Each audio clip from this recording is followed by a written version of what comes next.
समन संघ से क्या फ़ायदा मिलेगा।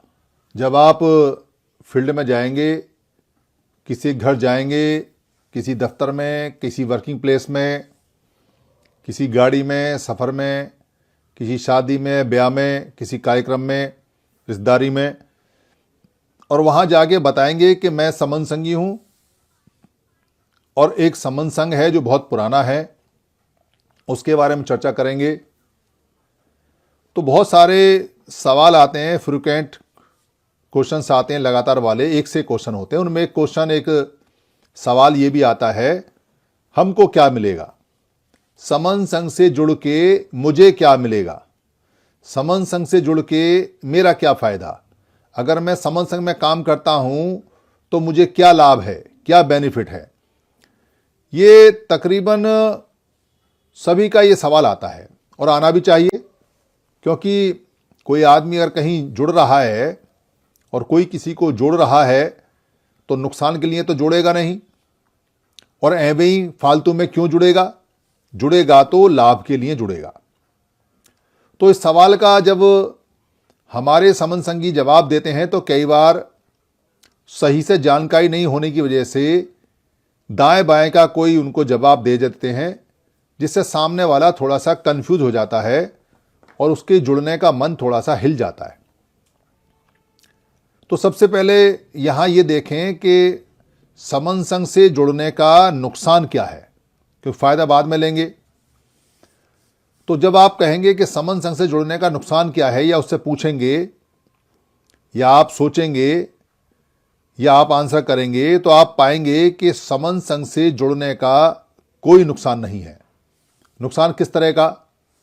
नुकसान इस तरह का कि जैसे जो 29 लाख संगठन हैं, लड़कों के दलबल, बहुत सारे गुरुओं के, मतों के, धर्मों के संगठन, राजनीतिक बहुत सारे समूहों के संगठन, सरकारी कर्मचारियों के बहुत सारे संगठन, या सामाजिक संगठन बामसेब जैसे, या जो अलग अलग तरह के जुड़े हुए संगठन हैं, वो सारे संगठन। तो ये जितने भी संगठन हैं या अन्य प्रकार के भी, कोई फाइनेंस का है, कोई गली मोहल्ले का है, तो उनमें जो नुकसान होता है वैसा नुकसान समन संघ में नहीं होता। थोड़ा सा बता देता हूं कि उसमें क्या नुकसान होता है। जैसे उसमें लोग पैसा इकट्ठा करते हैं, लेके भाग जाते हैं। जैसे उसमें लोग पैसा इकट्ठा करते हैं, शराब में, दारू में, गाड़ी में, पेट्रोल में उड़ा देते हैं। जैसे उसमें पैसा इकट्ठा करते हैं, कोई ज़मीन जायदाद बनाते हैं, बाद में वो किराए वराए का झगड़ा होता है, वो टूट जाते हैं। जैसे उसके अंदर पद पोजीशन होती है, जो नेता बनता है बाद में टिकट लेता है, कुछ नहीं बनते, कुछ बनते हैं, उनमें झगड़े होते हैं। कुछ जैसे भाषण के लिए झगड़ा होता है, मेरे को भाषण का मौका मिला, मेरे को नहीं मिला, इसको बाद में दिया, इसको पहले दिया, इस तरह के झगड़े होते हैं। और भी तरह के झगड़े होते हैं जो वहाँ अध्यक्ष को लेके, या उसके उत्तराधिकारी को लेके, या ऊंच नीच को लेके, या इज्जत बेइज्जती को लेके, ये सब होते हैं। और नुकसान सबसे बड़ा ये होता है कि संगठनों का कोई सामूहिक और बड़ा उद्देश्य नहीं होता, इसलिए हमको कोई बहुत बड़ा लाभ नहीं मिलता। छोटा मोटा कोई मोहल्ले गली का लाभ मिलता है। कोई बहुत बड़ा भी संगठन होगा तो वो चंदा ज़्यादा इकट्ठा करता है, काम की बात कम करता है, फिर चंदे के लिए झगड़ा करता है, धीरे उसका डब्बा बंद हो जाता है और वो चला जाता है। वैसे ही राजनीतिक पार्टियों के संगठन हैं, वो टूटते हैं, बनते हैं, बिखरते हैं, टूटते हैं, बनते हैं, बिखरते हैं। वैसे ही लड़कों के दलबल के हैं कि थोड़ी देर में कूदा फांदी मचाई, उसके बाद चले गए, कुछ नहीं उनको मिल पाता। वैसे ही सरकारी कर्मचारियों के संगठन हैं जो सरकार से लड़ने की बजाय अपने ट्रांसफ़र पोस्टिंग को रोकने के लिए काम करते रहते हैं, या दलाली पर उतराते हैं, कहीं को ट्रांसफ़र पोस्टिंग करा दें। वो जो नुकसान होते हैं वो नुकसान समर संघ में नहीं होते, संघ में नुकसान नहीं होते। एक तो ये बड़ा फ़ायदा हो गया कि नुकसान नहीं है कोई, और जो फ़ायदा है वो बहुत ज़्यादा है। तो सामने वाले से ये पूछना चाहिए, क्योंकि इतने ज़्यादा फ़ायदे हैं कि अगर आप बताने बैठोगे तो सुबह से शाम हो जाएगी। तो इसलिए उससे पूछना चाहिए, तेरे मन में क्या फ़ायदा है, क्या फ़ायदा चाहिए संघ से, क्या सोचता है कि संघ तेरे को ये फ़ायदा करे। मोस्टली लोग बता नहीं पाते। कोई कहेगा तो कहेगा एजुकेशन सबको होनी चाहिए, एजुकेशन से बड़ा फ़ायदा है। कोई दूसरा कहेगा कि सबके पास बहुत पैसे होने चाहिए, इससे बड़ा फ़ायदा है। कोई कहेगा सबको नौकरी मिलनी चाहिए, इससे बड़ा फ़ायदा है। कोई कहेगा कि रोज़गार मिलना चाहिए, इससे बड़ा फ़ायदा है। कोई कहेगा कि जातिवादी ख़त्म होनी चाहिए, इससे बड़ा फ़ायदा है। कोई कहेगा कि सबको ज़मीन जायदाद मिलनी चाहिए, ये बड़ा फ़ायदा है। कोई कहेगा कि इज्जत मिलनी चाहिए, ये बड़ा फ़ायदा है। कोई कहेगा कि हमको सम्मान मिलना चाहिए, ये बड़ा फ़ायदा है। कोई कहेगा कि हमारी आवाज़ सुननी चाहिए, ये बड़ा फ़ायदा है। कोई कहेगा कि हमारी FIR लिखनी चाहिए, ये बड़ा फ़ायदा है। कोई कहेगा कि हमारे बच्चों को फ्री में शिक्षा मिलनी चाहिए, ये बड़ा फ़ायदा है। कोई कहेगा कि हमारी जो हेल्थ सर्विस है, हॉस्पिटल है, वो सब फ्री होनी चाहिए, ये बड़ा फ़ायदा है। ये अलग अलग तरह की सोच, अलग अलग तरह के फ़ायदे, अलग अलग तरह के आइडिये कोई ना कोई बताएगा अगर आप पूछोगे। समन संघ से जुड़ने से बहुत फ़ायदा है और ये फ़ायदा जुड़ते ही है, यानी आरंभ में है। ये मध्य में है, यानी मध्य में भी फ़ायदा है, और ये अंत में भी फ़ायदा है।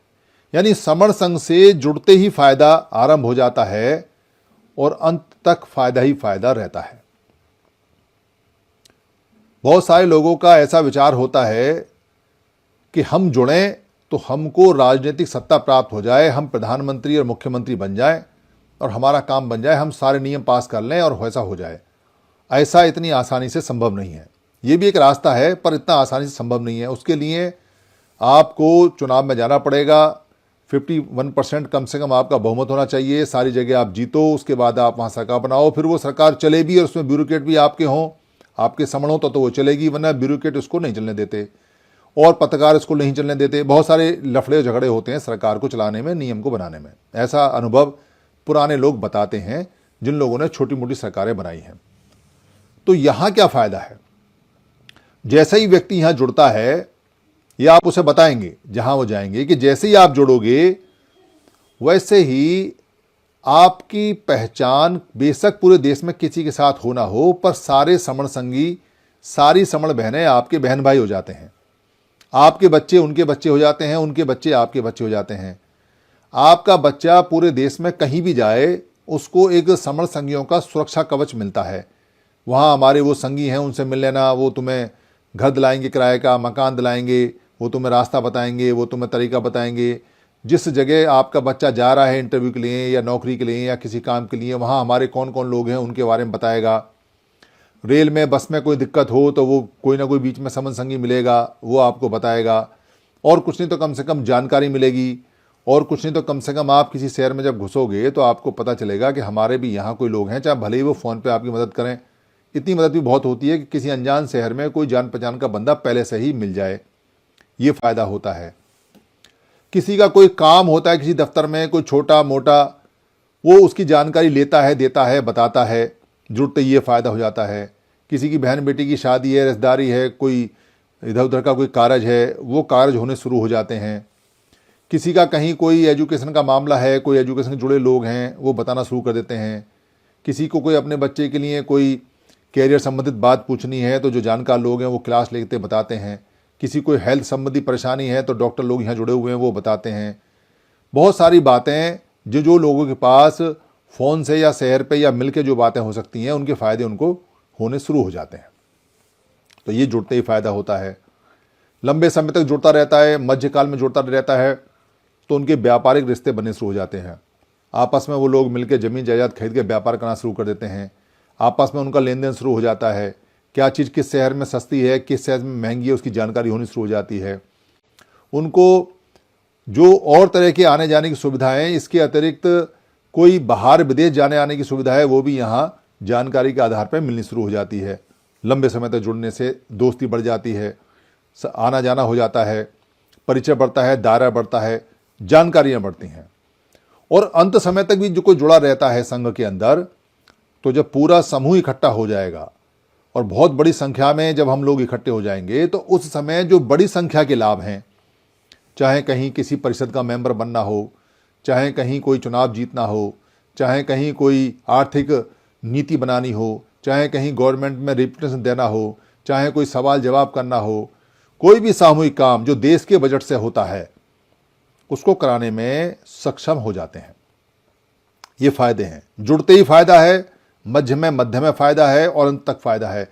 फ़ायदा ही फ़ायदा है समन संघ से जुड़ने से एक सिंगल भी नुकसान नहीं है, क्योंकि समन संघ पैसे नहीं लेता, समन संघ कोई चीटिंग नहीं करता, समन संघ कोई रसीद नहीं काटता, समन संघ कोई धोखे में नहीं रखता, समन संघ कोई ऐसी बात नहीं कहता जो हो ना। यानी कि यहाँ गपोल या कोई जिसको कहते हैं जुमला टाइप का ऐसा कोई सेंटेंस यहाँ नहीं बोला जाता। जो है जैसा है वही बताया जाता है, वही किया जाता है, और कम ही बताते हैं, करते ज़्यादा हैं पर कम बताते हैं। तो कोई व्यक्ति ये पूछेगा मुझे फ़ायदा कब मिलेगा, तो जुड़ते ही मिलेगा, और जब तक जुड़ता रहेगा तब तक फ़ायदा मिलेगा, और उसे ही मिलेगा जो जुड़ेगा, क्योंकि जो जुड़ेगा नहीं हमें क्या पता वो कौन है, क्या है, कैसे है, तो उस तक फ़ायदा पहुंचाने में इतना आसानी है नहीं। तो कैसे मिलेगा? जैसे जुड़ेगा वैसे ही मिलना शुरू हो जाएगा। तो कहाँ मिलेगा? जहाँ जहाँ जुड़ेगा वहाँ वहाँ फ़ायदा होगा। अगर पूर्वांचल में जुड़ेगा तो वहाँ के लोग उसे बेनिफिट देंगे, दिल्ली में जुड़ेगा तो दिल्ली के लोग बेनिफिट देंगे, जयपुर में जुड़ेगा तो जयपुर के लोग बेनिफिट देंगे, बंगाल में जुड़ेगा तो बंगाल के लोगों को बेनिफिट मिलेगा। जहाँ जहाँ जुड़ेगा वहाँ वहाँ फ़ायदा होगा, और जब सारे जुड़ेंगे तो बड़ा फ़ायदा होगा, पूरे देश का सामूहिक फ़ायदा होगा। तो कितना फ़ायदा होगा? जितनी जितनी संख्या में जुड़ेंगे उतना उतना फ़ायदा होना शुरू हो जाएगा। कम मात्रा में जुड़ेंगे, 2 लोग जुड़ेंगे तो 2 लोगों का आपस में फ़ायदा होगा, 4 जुड़ेंगे तो 4 लोगों का आपस में फ़ायदा होगा, 400 जुड़ेंगे तो 400 लोगों का फ़ायदा होगा, 4000 जुड़ेंगे तो 4000 का आपस में फ़ायदा होगा। तो जितने जितने जुड़ेंगे उतना उतना फ़ायदा होगा।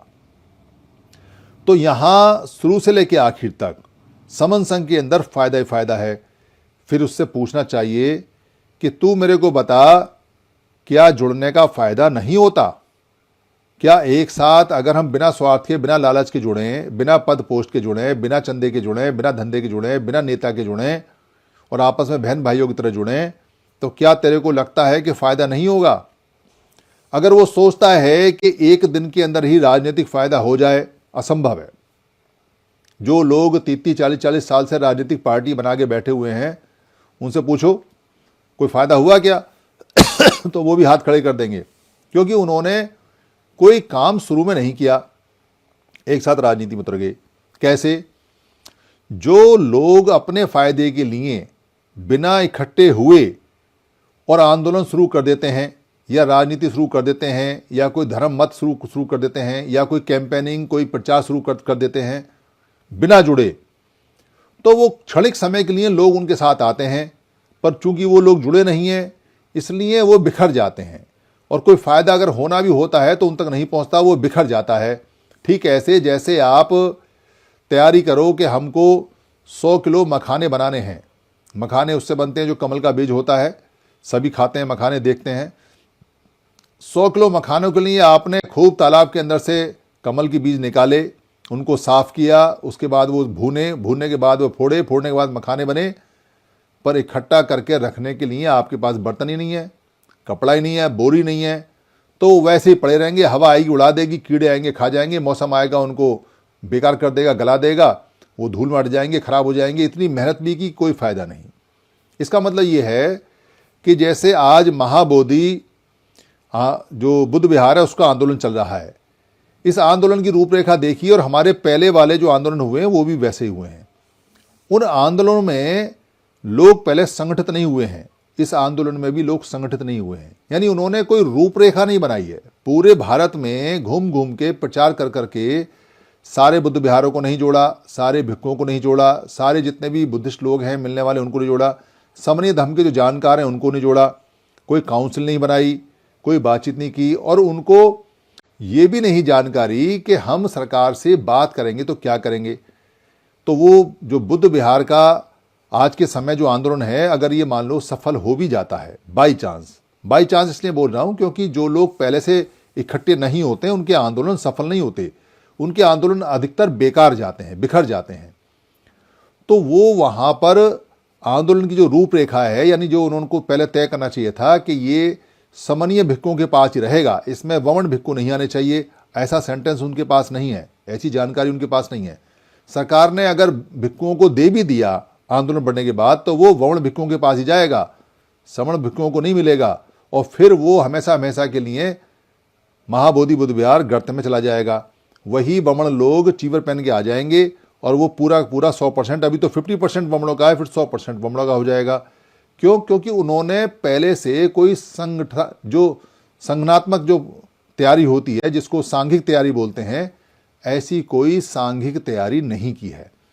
इसलिए कहीं भी जो संघ है वो मात नहीं खाते, क्योंकि संघ आंदोलन नहीं छेड़ते, उनको आंदोलन की जरूरत नहीं पड़ती। उन्हें पता है कि फ़ायदा इकट्ठा होने से होता है और परमानेंट फ़ायदे के लिए परमानेंट इकट्ठा होना होता है। इसलिए वो लगातार ज़मीन पर तैयारी करते हैं और एक समय ऐसा आता है कि उनकी संख्या इतनी बढ़ जाती है कि फ़ायदे उनके घर अपने आप आ जाते हैं। ऐसा उदाहरण आजकल भारत में चल रहा है। भारत में जो लोग आजकल हर चीज़ पर काबिज हैं, जिनको हम वमन कहते हैं, वो एक दिन में नहीं हुए। उन्होंने सब कुछ छोड़ के सबसे पहले लोगों को जोड़ना शुरू किया और हमारे लोगों को भी जोड़ लिया, और जोड़ने के बाद वो हर चीज़ उनको हासिल हो गई, सारे फायदे हो गए, क्योंकि उनका संघ उनको जोड़ने में कामयाब होगा। अगर समन संघ सब लोगों को जोड़ने में कामयाब होगा तो फ़ायदा उनके घर खुद ब खुद आ जाएगा। मेरी किसी बात से अगर किसी को कोई हानि हुई हो तो मैं संघ से हाथ जोड़ के माफ़ी मांगता हूँ। संघ मुझे माफ़ करे, संघ मुझे माफ़ करे, संघ मुझे माफ़ करे।